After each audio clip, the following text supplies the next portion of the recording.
GS సదస్సులో మంత్రి కేటీఆర్ మాట్లాడుతున్నారు. ప్రత్యక్ష ప్రసారం ద్వారా చూద్దాం. Now, in the last 3.5 years, we've tried to do some things which are truly unique, which are truly path-breaking when it comes to innovation, workforce, skilling, etc., which is the theme that we are going to talk about today. On the innovation front, as it was mentioned by Ms. Trump yesterday, today we have India's largest technology incubator in Hyderabad called the T-Hub, which has been doing exceedingly well. And come this time next year, by this time next year, we will be having the world's largest technology incubator / startup engine in our own city of Hyderabad right here. In fact, innovation has been a huge driver in the growth story of Telangana in the last 3.5 years. Our Honorable Prime Minister, Shri Narendra Modi, for the first time in Indian history, for the first time in the history of this country, talks about Startup India. He realizes the importance of innovation. He realizes the importance of skills. He talks about Startup India. He talks about Skill India. And he also talks about how to ensure that this large demographic dividend, which is up for the grabs for India, because more than 50% of our population is less than the age of 27. More than 2/3 of India today is less than the age of 35. So that goes to tell you, India has the largest think force. I don't like to call it workforce. India today has the largest think force on the planet for any country in the history of the planet. As the world is aging, India is getting younger. As the world today, the average age, goes high and high, India is getting younger and younger. But that throws up a very interesting challenge. All the way from Hyderabad and Telangana government and right up to the United States and Trump administration. The one big challenge every government faces today is employment, is creation of jobs. Now that throws up an interesting question.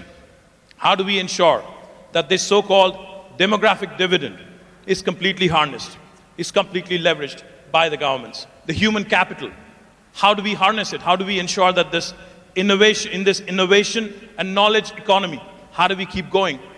And how do we make sure, most importantly, women, for whom another added dimension, another compounded problem is the gender discrimination that is rampant across the first world, second world, the third world, irrespective of which country you come from. So we want to talk about all these innovation, skills. How do we ensure we create jobs? How do we also ensure at the same time we create both job creators, a platform for job creators like T-Hub, and how do we also ensure that for those people who are seeking employment, how do we make sure that they're adequately skilled? How do we also ensure that they keep refreshing their skills every so often? So like I said, I have cracker of a panel, and let me start by introducing the 4 powerful men. I have 4 powerful women. I've never done this in my life, moderation. So I'm a little nervous as well, so you have to bear with me for the next 1 hour. Let me start with Chanda Kochhar, the MD and CEO of India's largest private sector bank, a woman who's won multiple awards. I can go on, but she's been consistently ranked among the top 100 most powerful women by Forbes and Fortune, and the winner of Woodrow Wilson Award for corporate citizenship. Chanda, thank you. I think you're here. Chanda Kochhar, ladies and gentlemen, a warm round of applause, please. Next, I'd like to introduce Karen Quintos, the Chief Customer Officer of Dell. The highest ranked, most senior position held by a woman in Dell is currently held by Karen Quintos.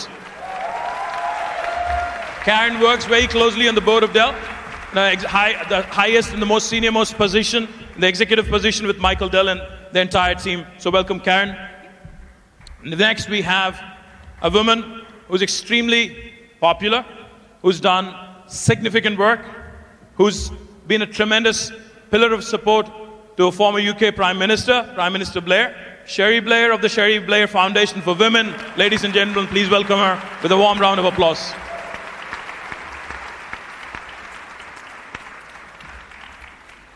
As I've mentioned, I'm the Minister for IT, Government of Telangana.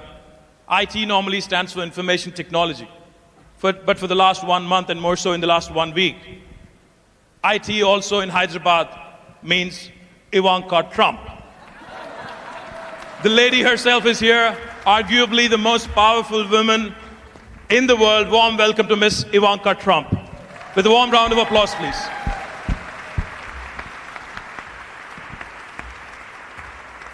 I didn't know what to call her because she dons multiple responsibilities, multiple roles, so I wanted to make sure we capture this moment.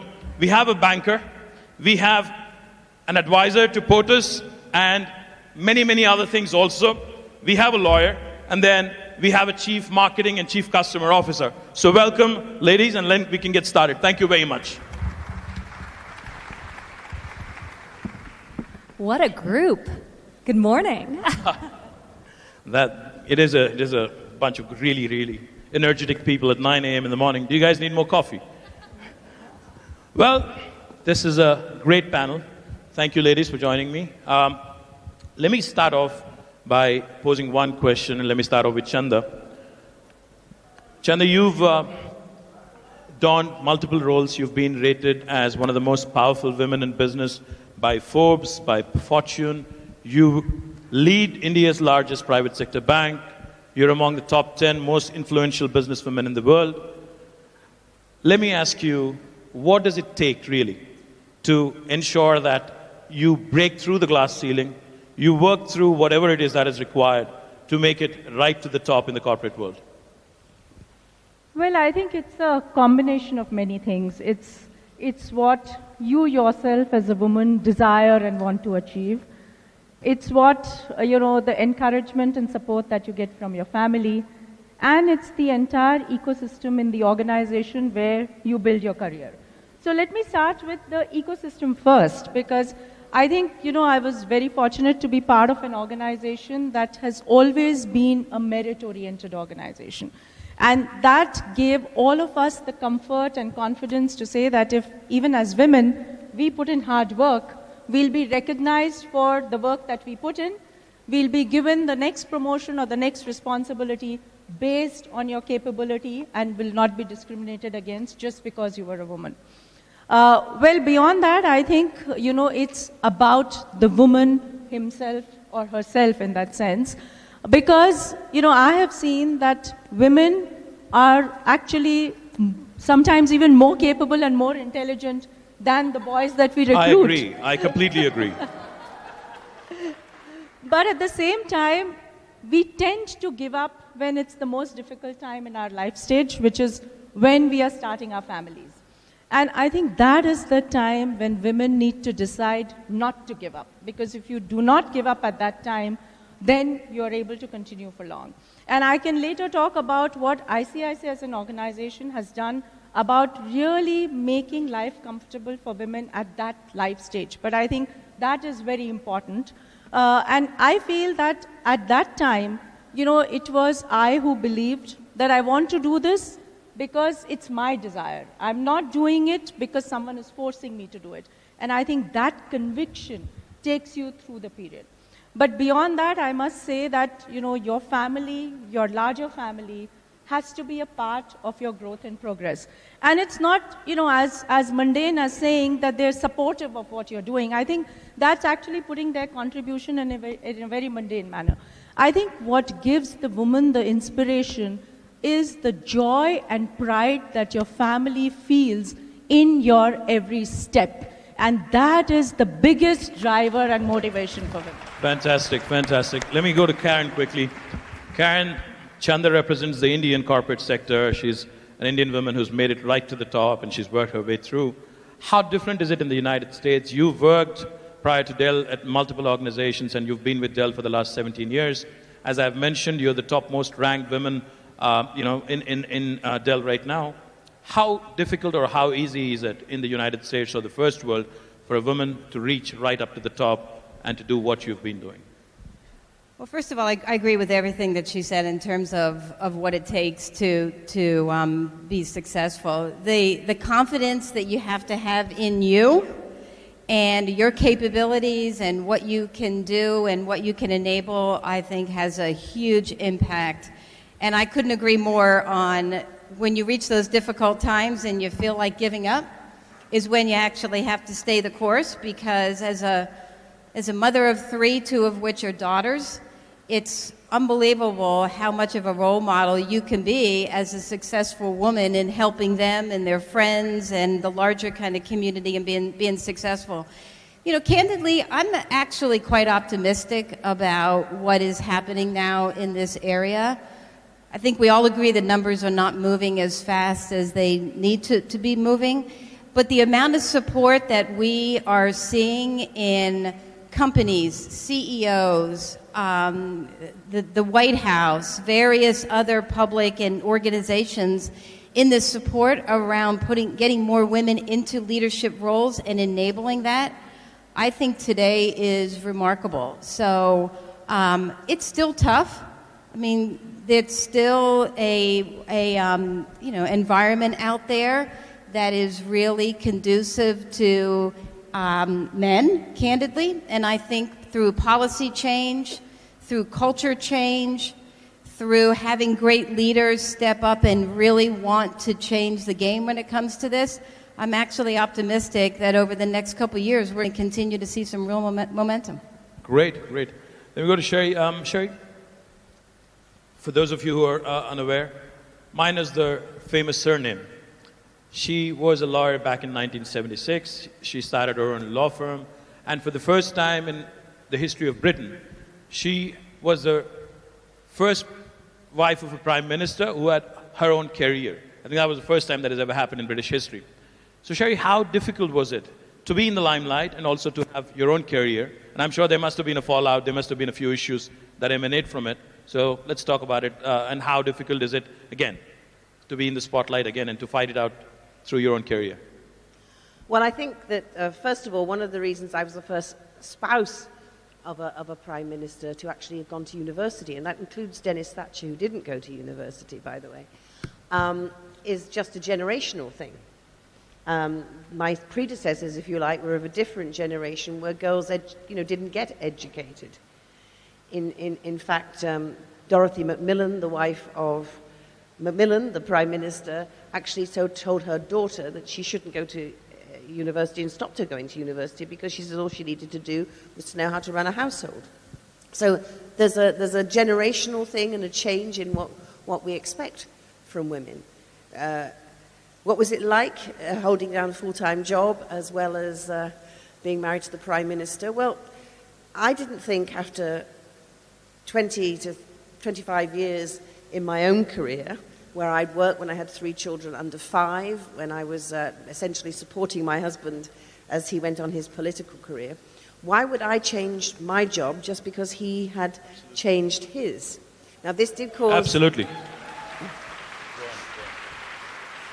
This did cause some consternation in Downing Street, because they basically expected me to be there to be the hostess and the support and to be wheeled out on the occasions when it was required.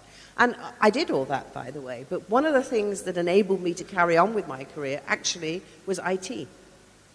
Because by the time I got to Downing Street, I was able to conduct my business from Downing Street. So I might be dealing with my legal papers, I might be answering clients' queries from my desk. My client would not know where I was, nor would they know that possibly half an hour before that I'd been down greeting the First Lady of Tanzania to have tea with her.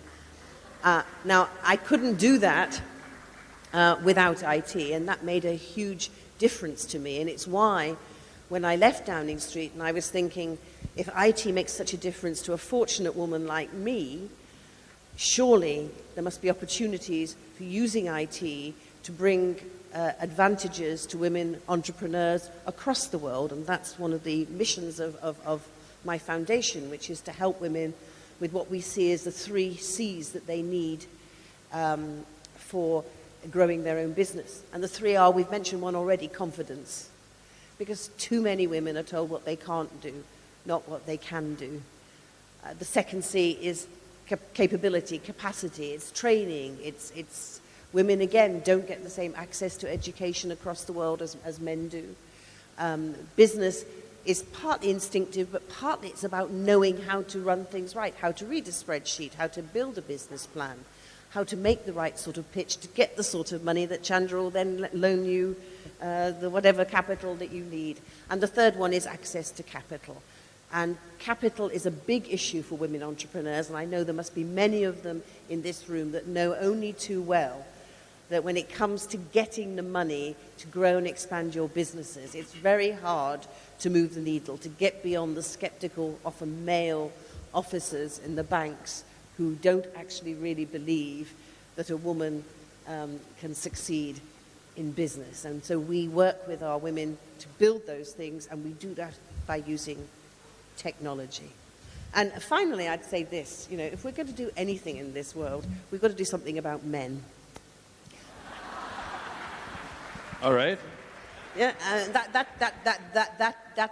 that includes you. Men need to men need to understand that women are their equals. Men need to understand that women do face obstacles that they don't understand, and men need to understand that they need to do their share as well. I was recently at the American Embassy in Delhi, where we've done a program with the American Embassy called We Can, and I know two of our women entrepreneurs who won that competition are in the room here.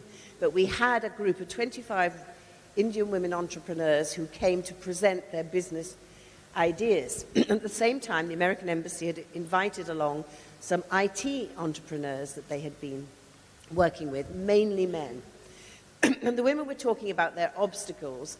And yet one of the young men stood up in the audience and says, I don't understand what this woman is talking about. He says, sometimes when I go to an interview or to seek a business, people ask me about whether I'm married, and I don't find that offensive. So why are these women complaining that they can't get any help and assistance, because when they come there, all everyone is asking them about is whether they're married? And that just showed the women were very firm with him about there is a difference, because for a man here, if you say you're married, people will think, oh, responsible, not likely, got responsibilities, likely to be a good bet. For a woman here who's looking for capital and comes and they say, are you married? And she says, yes, I am. They think, oh, difficult, going to get pregnant, got other responsibilities. So it's a completely different mindset. And unless young men, like the young men in those rooms, understand that, understand the difficulties that their wives and their sisters, and yes, their mothers are experiencing, then we're never going to change this dynamic. Thank you, Sherry. In fact, you talked about... Sherry talked about 3 C's: capacity, confidence, capital. I think the 4th C today, Sherry Blair. Ivanka, you are advising the leader of the free world.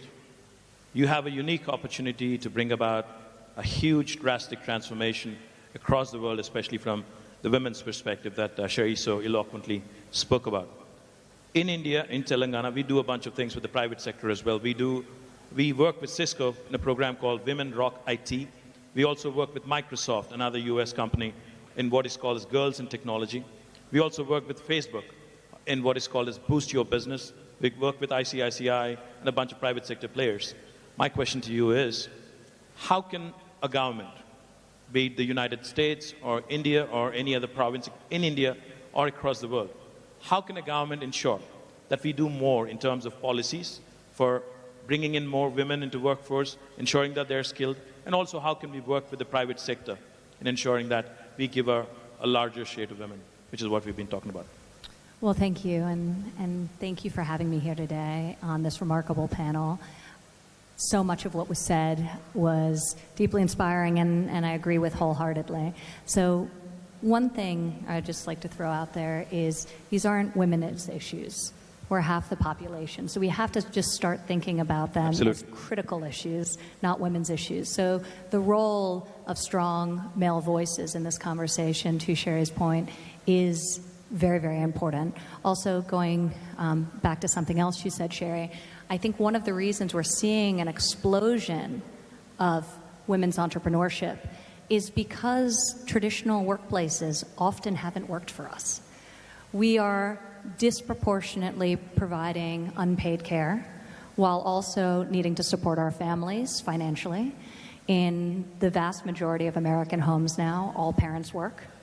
So women are working, supporting their families, and providing unpaid care. And often, and after years and years, generations, these cultural, social work institutions were not set up with the assumption that there would be two parents in the workforce. So we just have to fundamentally change things. It's starting to happen in the corporate world, albeit typically at larger companies, not smaller companies. It's a lot harder in terms of flexibility. Traditionally for people in tech and in finance, making more money, not for women working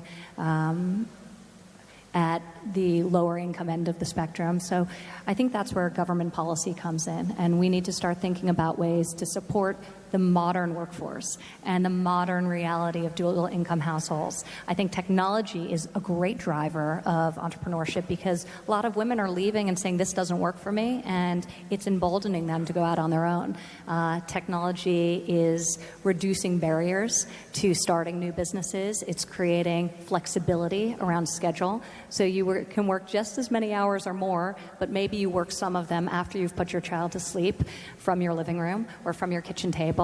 So I think technology offers tremendous opportunities to women and women entrepreneurs, and we're seeing that in terms of the explosive global growth and domestic growth we're experiencing in the United States.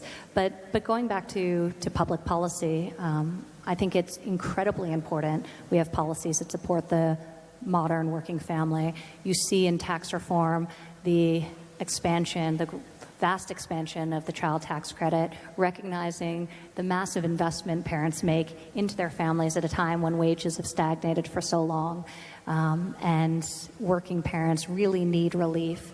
The child independent care tax credit, tackling the cost of childcare and the fact that it's not only inaccessible in large portions of the country, particularly in rural America, but the cost is enormous to many American parents.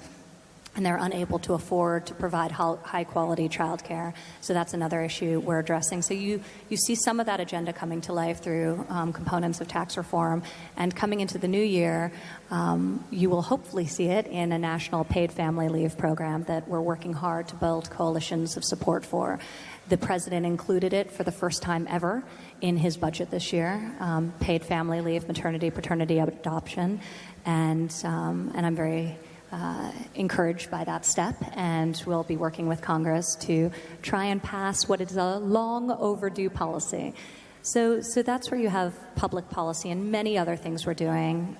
This is a panel focused on skills training and workforce development, and we're really seeking to fuel that and make sure that we have the best trained next generation, K through 12, rethinking what we're teaching and the alignment of what's being taught in the classroom with the jobs available in the economies into which the students are graduating, but also worker retraining and skills training for older workers whose jobs have been displaced or are looking for new opportunities in their own lives as well. So this is an area we've been very focused on, and I can talk about in more detail if the conversation takes us there.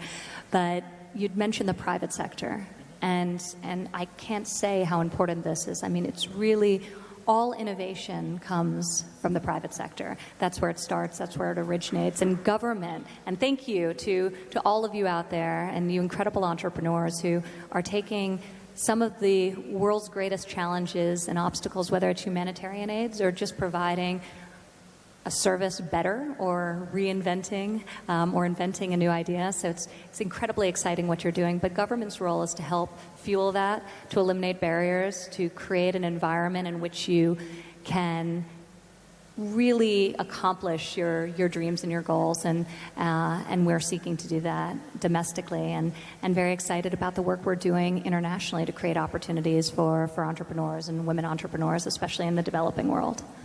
Fabulous. In fact, let me compliment the Trump administration on, as you said, as you put it, long overdue, policy reforms which are in the offing now, and I do hope Congress passes it, and I do hope the Trump administration actually has a huge victory, especially in this very, very important sector. Chandra, you have a very ambitious ICICI Digital Village Outreach Program. You've already targeted 11,000 villages across 17 states, and out of which you've already created 7,500 women entrepreneurs. So what goes into ensuring that these women entrepreneurs in these villages from the rural settings, how are they empowered? How do you ensure that? I'm sure there must be obstacles in trying to bring them into the workforce. I'm sure there must be a lot of challenges. How do you overcome that? And how do you also ensure that they stay on top of their game? And how do they keep sustaining what they do? So let me take this in two parts. Let me also tell you what we do at ICICI to just encourage women participation in a large organization. And then let me tell you, as our CSR, what do we do in the villages to encourage women, in the rural areas. So in the organization, as I mentioned, we are an absolutely merit-oriented organization. And in fact, if people ask me, do you have special policies for women? We actually do not have real special policies for women, and I think the only special thing that we do is to create that environment where women feel confident that it's on the basis of their merit that they will rise. Fantastic. Having said that, we also realize that, at specific life stages, women need that special care so that they don't give up. And I'll just point out to a couple of policies that we've started. So we've started something called I Work at Home, where we allow women, especially the young mothers, or even women who have to take care of their elderly parents or parents-in-law, to work from home for extended period. And this is not just about sitting and doing some data entry in some corner, but we create a work environment where through the use of technology, we have their computers linked online with our back-end systems. We have, face recognition so that we know that it's only the woman who's working. We have face recognition to say that if there's too much crowd around the woman and children are moving around, then the computer will shut off.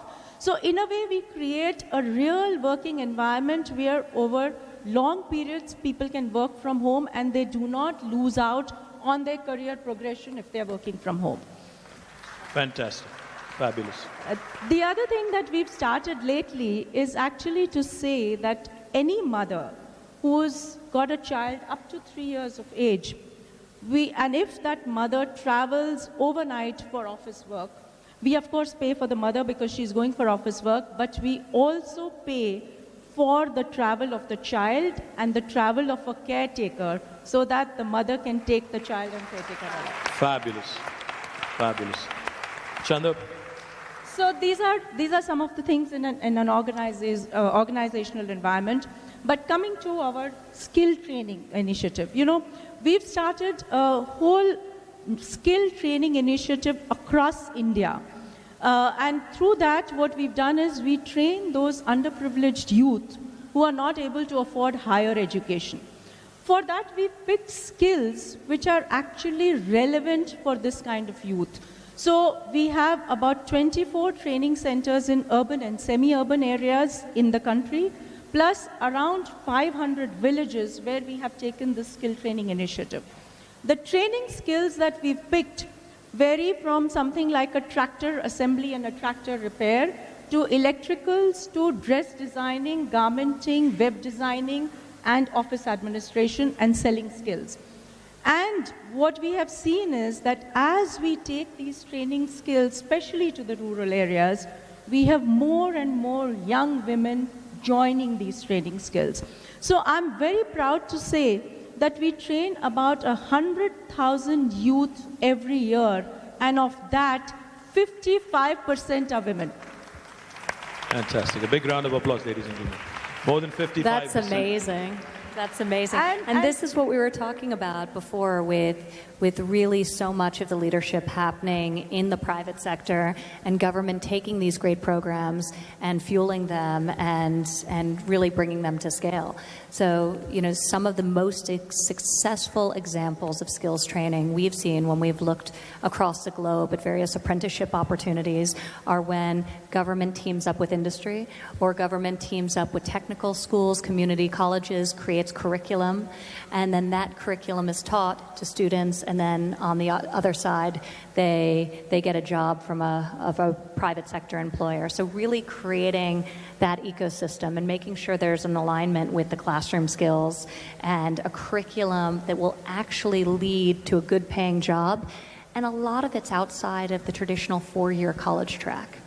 I think in America we've gotten so focused on the importance of university that we've really done a disservice to a lot of people who could have had great paying jobs, who could have gone a different route, who could have learned skills, and maybe had skills better suited to the work that they wanted to do, and would have benefited from technical education or apprenticeship and real on-the-job training. So I think there's a tremendous opportunity in what you're describing, and 100,000 people a year, that's amazing. So. That's Thank exactly you. what my point was. And since you asked, how do they stay into it? Absolutely. So what we do is we create courses where the content is such that it ensures them a livelihood.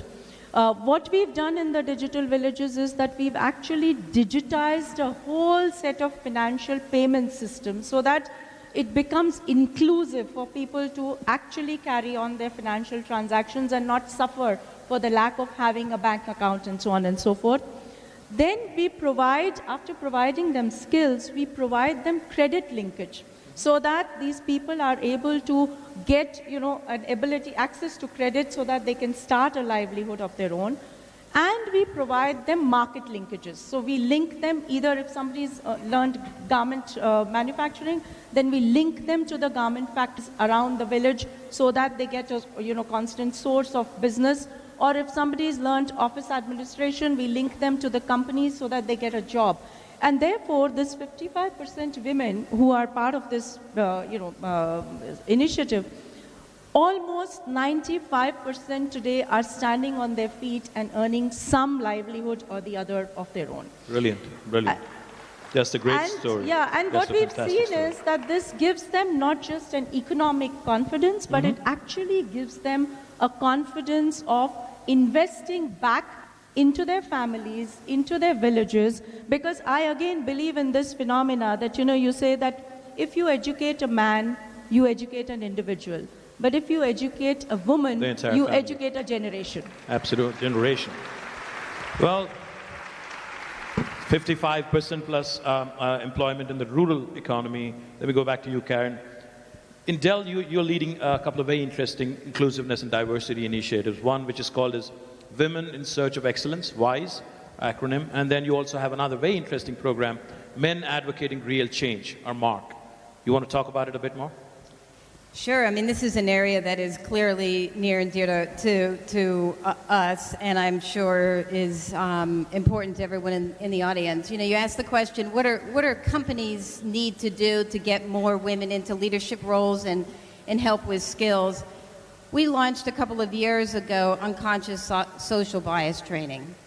The biases that exist in society today, Cherie talked about some of them when it comes to women and, being married and those types of things. They have to be addressed. We also have a very, very robust employee resource group. Our Women in Action resource group is the largest resource group that we have. It is 13,000 employees strong. We have 40 chapters around the world. We are using that employee resource group to fundamentally help drive some of the policy changes around paid time off, around enabling our flexible work from home solutions. We clearly see that technology can enable how women and men can work from home. We have sites across Dell where nearly 50% of the workforce works from home 1 or 2 days out of the week. And this has actually been a huge enabler for us to hire women back into the workforce that have taken some time off, that have children, that their children are getting older and they want to come back. And there is an untapped potential labor pool that is out there of women that have master's degrees, that have started their own businesses, that we are actually rehiring back at Dell. And they're continuing to lead, major organizations and functions for us. And a lot of that is enabled through a lot of these practices. No wonder you won the Working Mother of the Year, 2012, the award by the Working Mother magazine, because the work-life balance, I think, you talked about. So Sherry, going back to you, when you launched your foundation in 2008, you talked about how women being a part of the workforce is going to lead to stronger economies. You want to elaborate a bit on that and how and what your foundation has done to further the cause in the last 9 years? Well, I think the frustration I feel after, as you say, we founded the foundation in 2008, is that, you know, all the research we see all the time shows that by empowering women, by women getting engaged in the economy, that makes for stronger economies. McKinsey recently produced a report which said that the world GDP would increase by $28 trillion if women were given equal access to economic opportunities that men have. And yet this year, the World Economic Forum Global Gender Gap showed that when it comes to women's equal access to economic opportunities, we've actually gone backwards. So the dial hasn't gone forward, it's actually gone backwards. So what is going on? There are clearly, it's not enough to keep producing evidence that empowering women makes a difference. We've actually got to make sure that people do something to implement these things, because there are barriers. Take here we are in India, amazing country, vibrant, so much going on, and yet India has one of the lowest participations in the workforce of women in the world. Absolutely. It is right down there with some of the poorest countries in the world, and does worse, for example, than countries like Bangladesh. So only, I think it's 27% of women over the age of 15 participate in the workforce in India. And when you look at women graduates from India, 67% of those do not go on after graduation to participate in the economy. So that is a huge disadvantage for India. And if these women were contributing their talents to the economy, then the Indian economy would be doing even better. So why is that happening? And we've touched on some of those things. And what we have tried to do with our programs is to help women get the skills, to get the information that enables them to break down some of these barriers. We talked a little bit, you mentioned, Karen, about the women returners. You know, when we talk globally about women entering into the economy, we then often segue into girls' education, which is so important. But in a world where so many women get married very young, if we ignore the women, as you were saying, who after they've had their families, and if you get married at 15 or even 18 and you have your children very young, you are still very active and got a lot to give in your 40s when you're possibly even a grandmother. And yet it's very much more difficult for women at that level to repenetrate the job market. And one of the ways you can reach these women is to bring them skill training, to give them access technology, so you reach out to them where they are, whether it's as in Chandra's program in the villages, and we did a great program with Mandeshi Bank in Pune recently, where they were already giving microfinance loans to women in the rural areas, and we added to those loans a component of business training. And as a result of that, we found that the women not only got the money, but they used the money more wisely, and therefore were able to increase their business skills. So I just wanted to tell you the story about one of the women that I met there, who'd been on our training course. And she was 37, she already had 2 teenage children. 6 years ago, she was working in her shop, and she cut off her left hand on a slicing machine. Obviously, this was a huge problem for her, but she picked herself up. She came on the course, got a loan, and as a result of the business training, realized that she needed to diversify her business. As a result of that, it ended up increasing her income fourfold, which enabled her to pay for her daughter, who she wants to become a doctor, to stay on at school beyond the age of 15, which was the age that she herself got married. But I asked her to describe her day for me, and I just wanted to share this with you. So she gets up at 5 o'clock in the morning, and she then, from 5 to 8, milks the 10 cows that she now has to produce milk to go to her store. She goes back at 8 o'clock, and she then feeds her family and gets her children off to school. At 10 o'clock, she goes to her shop. And by the way, remember, she's only got one hand. And she works in her shop between 10 o'clock and 5 o'clock. At 5 o'clock, she goes back and milks the cows again until 8 o'clock.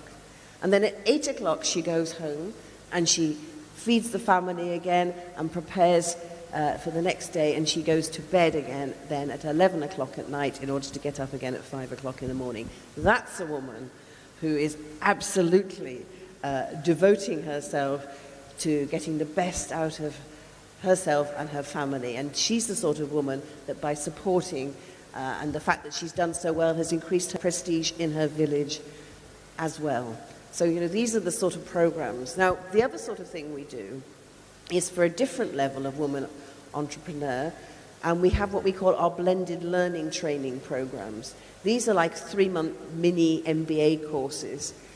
And the point about the blended learning programs is though the women come together to do the business training, most of the course is delivered over the internet so that they actually don't have to leave their businesses. Because if you're a woman entrepreneur and you started a business and you're progressing that business, but you need the business skills to expand that business. It's sometimes very hard just to walk away and leave that business. But by using technology, we can provide training to women where they are so that they can carry on their businesses and still get the skills that they need to develop. So a program we have in Nigeria, for example, it's called The Road to Growth.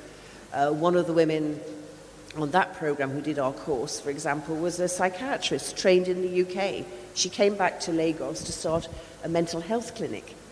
And she said, I'm obviously an intelligent woman, but no one had ever taught me about business skills. So I start this business, I know how to do the medicine.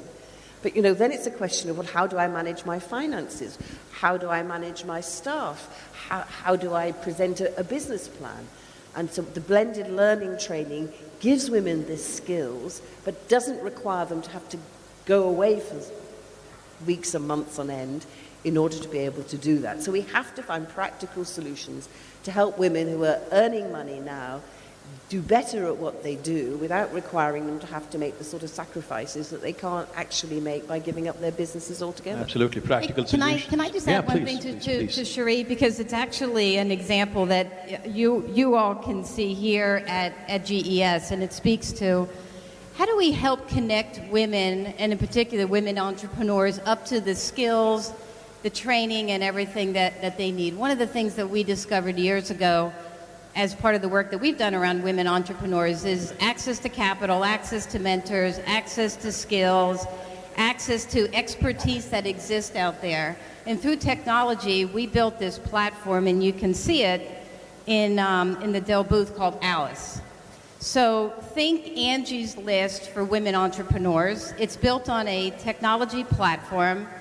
It uses big data, artificial intelligence to hook women up with other women and the needs that they have around, I need capital access. I need to understand, legal capabilities. I want marketing skills that will help me figure out how to market my company. And through this platform, we have thousands of women that are interacting with other women that they can connect real time with. And through technology and big data, this platform continues to be smarter and smarter and smarter.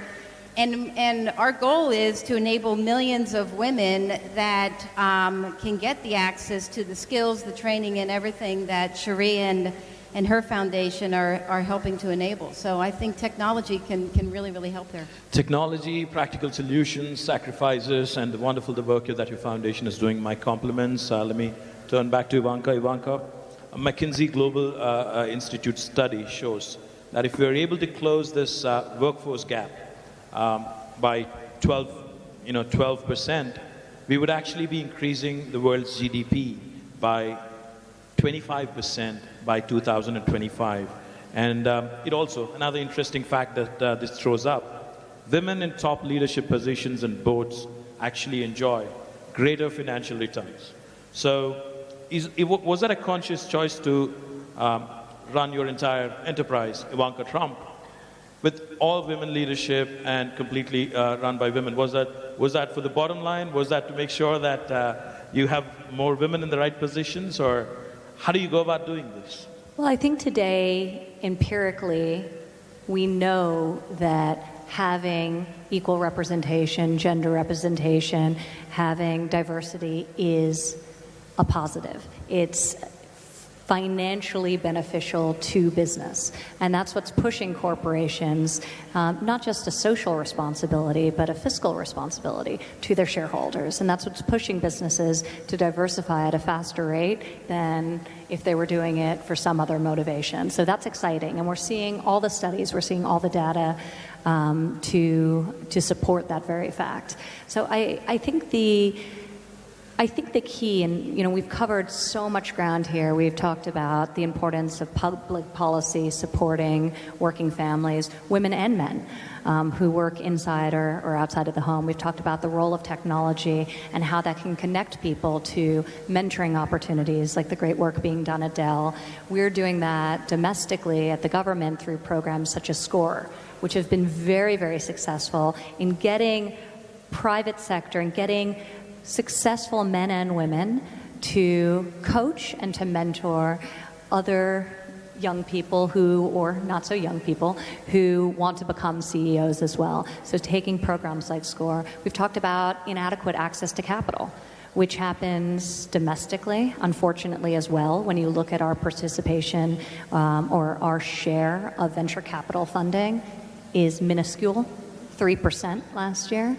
We're trying to fix that by A, raising awareness about this issue, but B, increasing our lending through the Small Business Administration. In 2017, we increased the amount of lending to women-led firms by over $500 million year-to-date alone. So that's exciting. And then internationally, where the barriers are the same but far greater, oftentimes with a cultural or legal overlay that makes it particularly challenging. So one of the initiatives we launched, and there's so many great initiatives across government. I'm leaving this stage and going to the State Department-run GIST competition, which maybe some of the entrepreneurs here today will be participating in. You will?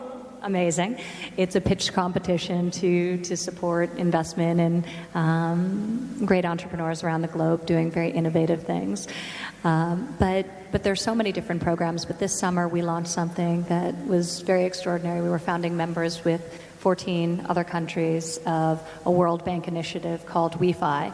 And it seeks to address a number of the things we've mentioned: access to capital, access to networks, access to mentorship, and access to equitable laws by pushing governments in developing worlds to lower barriers and change the laws that prohibit women from full participation in their economies. So WeFi is very exciting, and we anticipate being able to leverage in excess of $1 billion to go to female entrepreneurs in the developing world. So we're hopeful that has a profound effect on the ecosystem of women's entrepreneurship generally, but also for the benefit of women in the workforce as well. Because it was noted here that when you invest in women, they invest back into their families, back into their communities. They say 90 cents on the dollar earned by a woman goes right back into her family and community, and back into things like education, into healthcare, into things that will create a positive generational impact. So we're very excited about that initiative and all the other ways we can fuel the exciting work that's being done in the entrepreneurship ecosystem at home and abroad. Congratulations. Can I ask you, because Absolutely. Ivanka, that 90% figure is a very interesting one, but I want to ask you as a man, what do you think the equivalent figure is for a man? 40? Well, He was supposed to answer that. I'm the moderator. I'm supposed to be asking you questions. So. Anyways, I think it must be around 40. Yeah, no, it's 30. 30. 30. All right. As always, women are the smarter ones anyways. 40. But you know what I think? I was trying to But do you know what I think about that? You see, I think there are plenty of men who also invest 90% of their efforts into their family and into their community. And the problem is that there are some men, and you know, my own father was one of these men because he abandoned my mother and my sister and myself and never supported us ever again. Who'd only put, you know, 1%, if you're lucky, into their families. And the question really is for men is, why is it that we tolerate the idea that these men who go off and spend their lives on wine, women and song, somehow that's acceptable? The men who put 90% of their efforts into their families should be speaking out more loudly and saying, these men that don't do that actually are letting us all down, rather than just shrugging their shoulders and saying, oh, well, you know, women, they do 90%, we do 30 to 40 as men, but that's okay. Because actually, it isn't really okay, is it?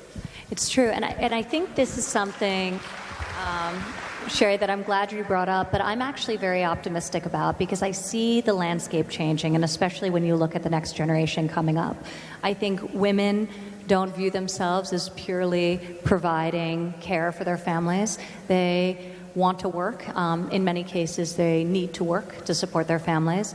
Men, similarly, are taking a very much more active approach in raising children and participating in the family than in previous generations as well. And we see this happening on different scales, but all over the world. And I see this generational shift that is very exciting, because when you think about true equality, it starts with having this level playing field and sharing the responsibilities, domestic responsibilities, as well as workplace responsibilities much more equitably. So I love the natural shift that we have happening, but I think talking about these issues, and I think men talking about the fact that they're not financial providers alone, that they want to participate, that they want to be involved parents and fathers is incredibly important as well. Now that you raised a very personal question, let me throw a quick question to all of you. I've learned that all of you are privileged to have a daughter, also each of you. I have an 8-year-old daughter also. So what would you say is the single most important thing that you would like to see changed? We talked about multiple things. We talked about capacity, we talked about confidence, we talked about mentorship, we talked about collaboration with the private sector, we talked about rural sector.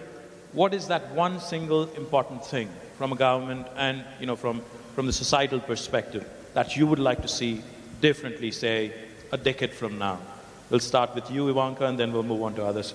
We have about 5 minutes, so let's make this crisp. Well, I think I have a 6-year-old daughter, and I'm actually trying to get rid of some of her confidence. But I think the purity of a young girl and the lack of assumption around what her role is, what she should do, what she shouldn't do, what she should like, what she shouldn't like, the longer we can preserve that, the better. So I'm always inspired by my daughter, because she makes me realize how many ingrained biases even I have that I don't realize that I'm accidentally putting on one of my children, my sons or my daughters. So you know, I think look at our smallest children and see the world as much like they see it as humanly possible. And you know, hopefully Arabella grows up in a world where she's never told she can't do something because of her gender. Certainly she'll never be told that by her mother. Fantastic. A big round of applause, please. Ingrained bias, which is even within all of us. Tell me about it. I'm a man, so I'm obviously going to have a little bit more of that. Chanda, a quick point on what you would like to see differently a decade from now, the single most important thing. Well, you know, as you said, we all have daughters. I have a daughter, and I think the proudest thing for me to say is that while today here I'm sitting as a panel member, my daughter's sitting here in her own right as a woman entrepreneur, Can we as have a her delegate stand up here, please? Miss Kocher's daughter. There she is. A big round of applause to the young lady. What's her name? What's her name, Chanda? Aarti. Aarti. Yeah. Many congratulations, Aarti. But what I say is that for me, my biggest inspiration are my children. And Why is my daughter my biggest inspiration? Because I think at her age, I expected my mother to do so many more things for me than what she expects her mother to do, because she doesn't find the mother around. She's a strong young lady. So, yes, Yeah. so much around. So I think it is about, this is an entrepreneurship summit, so I would say it is about 3 E's for women: education, encouragement, and empowerment. Education, encouragement, and empowerment. Big round of applause. If we do that, I think sky's the limit for all women. Fantastic. Sherry, your thoughts on what the single most important thing is that you'd like to see differently a decade from now? Married, I'd be a bit upset. But my 2 elder boys are both married to very successful career women themselves. But the one thing I said to both of them before they got married, the day before, I said, I know you're all very proud of your wife and her career and what she's doing, but the crunch time will come is whether you're prepared at some time in your career to take a step back in your career so that her career can flourish. Because if you constantly think that yes, she can have a career, but it's always secondary to mine, then it's never going to quite work, is it? Because the girl will always then have to take the Since you mentioned choosing the right partner, one of these days when I'm going to catch the Prime Minister, I'm going to talk to him about his perspective as well on choosing the right partner. Can you also mention to him when is the time when he's going to take a step back in his career so that I get on with mine? Absolutely. I shall ask him that. I do think, though, and I just want to layer something on top of that, because I do think you're right, that conversation needs to be happening about who's going to step back if somebody is going to step back. But I do think we have to do a better job of recognizing that all women are working women, whether they're working inside the home, raising their families, or whether they're working in a professional capacity. And I think we have to celebrate that decision either way. But we need to create an environment in which people can make the decisions that are right for their family. So destigmatizing men making the choice to do that, but also not disincentivizing or not frustrating women who choose that as the right path for themselves as well. Well, we're actually out of time, but I want to say one thing. No, absolutely. In fact, all I was going to say what is needs to change. I think we need to see more women and girls in STEM-related roles, whether they are entrepreneurs that are creating innovative technology, big data, all of that, or whether it's girls that are graduating with STEM-related degrees. The numbers are really scary, and that is where the jobs are going to be. The salaries are going to be higher, the job security is going to be greater, technology is permeating everything, and what I would love to see is a much more balanced set of graduates and women that are in STEM-related fields, because it's going to be a huge business imperative for many, many companies and governments around the world. Well, while we are out of time, I think I have some very powerful women in the world sitting on this podium, so I'm going to take my liberties. I'm going to ask the organizers to give us 2 more minutes, and then we'll close out some final thoughts. Chanda, on what do you think, again, on skills, training, capacity? We covered multiple issues. Final thoughts, closing remarks on what we should be doing. Say, 60 seconds? Yeah, so I said that, education in terms of in empowerment, you actually cover everything, whether it's skill, access to credit, and, all that. And in terms of encouragement, it's the social approach towards women. But I want to take 1 minute to talk about India, because this is a forum where I think we should talk about India. And I just want to say that, for India, this is today a matter of both celebration, because India has come a long way, as well as a matter of resolving that there is lots more to do. So, clearly, as Sherry said, that, not even 25% of the graduated women really participate in the workforce. And therefore, the same McKinsey study says that for India, actually we can add in the next 8 to 10 years, $700 billion to our own GDP if we actually bridge this gender gap. But the way I look at it is that I think this is a glass half full, because that is what is the potential for India and India's GDP. But while we have a lot to do, I think I just want to tell this forum that I think India still does much better than many, many other countries in the world.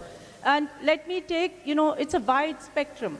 I mean, you do not have a country where you have 100 million families impacted by the self-help group movement, of which 85% of that self-help group people are women. Out of which 20 million are in Telangana.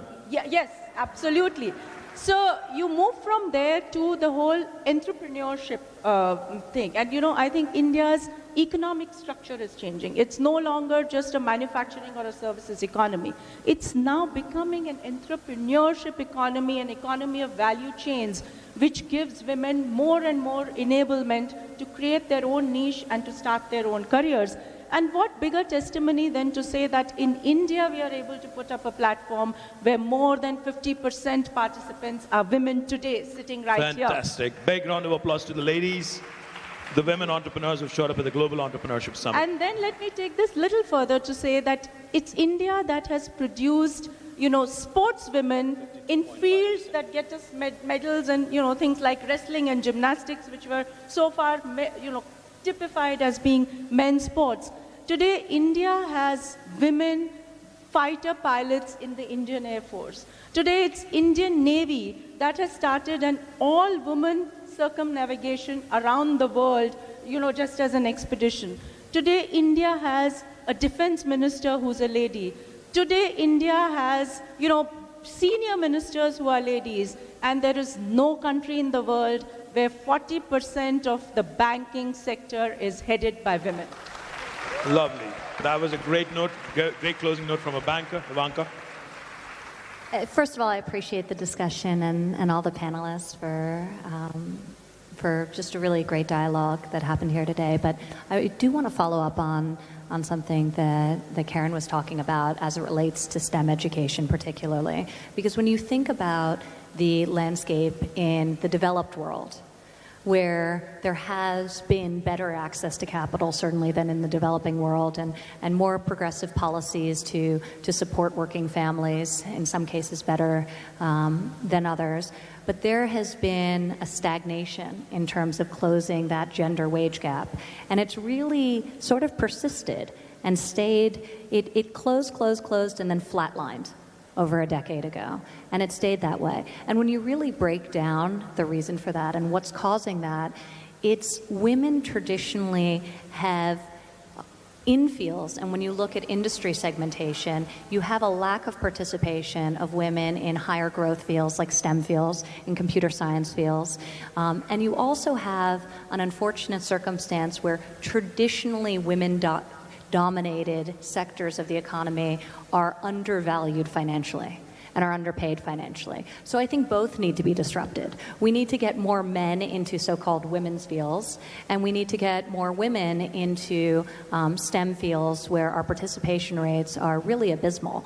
I'm incredibly fearful that when you look out and you think about where the future of work is going, that if women continue to represent only 13% of engineers in the United States, or continue to represent only 24% of computer science professionals, that the gender wage gap is actually going to grow as opposed to contract in the years to come. So I think this is something we need to address. It's something that this administration in the United States is very, very focused on. Each president has the opportunity to prioritize for the Department of Education what they want them to focus on. And the president issued a presidential memorandum just last month instructing the Department of Education to prioritize STEM education. And in the guidance required that gender and racial diversity be considered when granting the money towards all of the different programs, so that the programs are actually designed to encourage gender diversity and to encourage racial diversity and to prioritize computer science. So I think it's critical that we think about occupational challenges and making sure that there's more equitable balance in especially the high growth industries as we look forward, and as we think generally about the future of work in our own countries and around the world. So more men and women's domains and more women in the men's domains as well. Well, then they wouldn't be sort of women's industries. Inclusive growth, closing down the gender gap. Fantastic thoughts. Sherry, final thoughts before we... Just a couple of thoughts from me. One is that we've heard a lot about how empowering women, getting women engaged in the market, how women in development, really makes a difference. And the truth is, when we look at where the development dollars go across the world, across all these programs, it's a pitifully small amount of that money that actually goes to women. It's definitely less than 10%, and it's probably less than 5%. I can't remember the exact figure. So how often do we have to say that it really makes a difference if you invest in women for when we actually put our money where our mouth is and make that happen? That's why actually the We Find Five scheme is such a great scheme and where we need to do more. And my final thought is this. It's all about choice and diversity. We're talking about women as though all women were alike and all men are alike. And of course, we're all different. But it's about embracing diversity and most of all, respecting each other's choices, which is why when Ivanka talked about those women who choose to devote themselves to their family and work at home, that's their right and their choice. And actually, as women, we should be kinder to each other about each other's choices and actually help each other so we can make a choice and change our choices throughout our lives. So let's hear it for choice and diversity. More power to you. Karen, final thoughts? Any final thoughts? Sorry. Yeah, my final thought is it's going to take all of us to change the dialogue, in men and women, and I would just really encourage everybody here in the audience. It's amazing how many people are here. Get involved.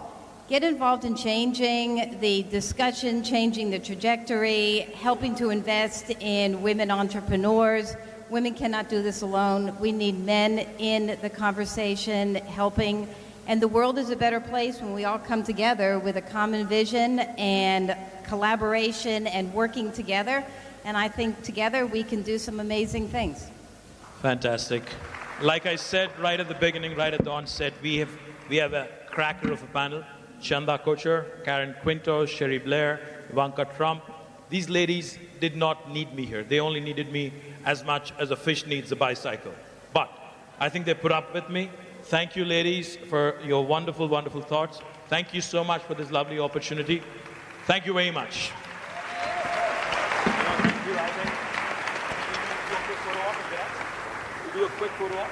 Ladies and gentlemen, that concludes our plenary. We suggest that you make your way to the networking lounge for the pitch competition. That's the pitch competition in the networking lounge in Hall 4. Thank you.